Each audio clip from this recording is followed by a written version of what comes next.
केंद्रीय गृह मंत्री अमित शाह ने देश में मुसलमानों की आबादी को लेकर बड़ी बात कही है। घुसपैठ, जनसांख्यिकी परिवर्तन और लोकतंत्र विषय पर एक कार्यक्रम में बोलते हुए अमित शाह ने भारत में घुसपैठ पर कांग्रेस के नेताओं पर हमला बोला। शाह ने कहा कि 1951 से लेकर 2011 तक जनसंख्या वृद्धि दर में जो असमानता दिखती है उसका प्रमुख कारण घुसपैठ है। शाह ने यह भी कहा कि देश में मुस्लिमों की आबादी पाकिस्तान और बांग्लादेश से घुसपैठ के कारण बढ़ रही थी।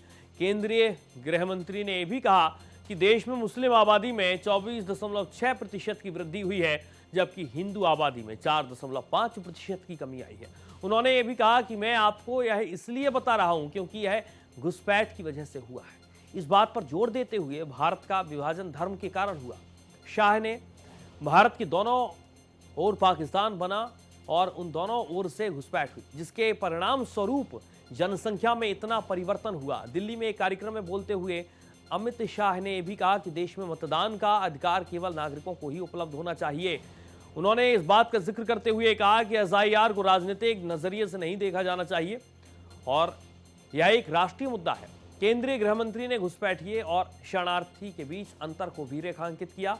उन्होंने कहा, शरणार्थी अपने धर्म को बचाने के लिए भारत आता है, जबकि घुसपैठिया धार्मिक उत्पीड़न के कारण नहीं बल्कि आर्थिक और अन्य कारणों से अवैध रूप से सीमा पार करता है। यदि सभी को भारत आने की इजाजत दे दी गई तो यह देश धर्मशाला बन जाएगा। शाह का वार और वोट बैंक को लेकर भी उन्होंने तमाम तरीके से अपनी बात रखी।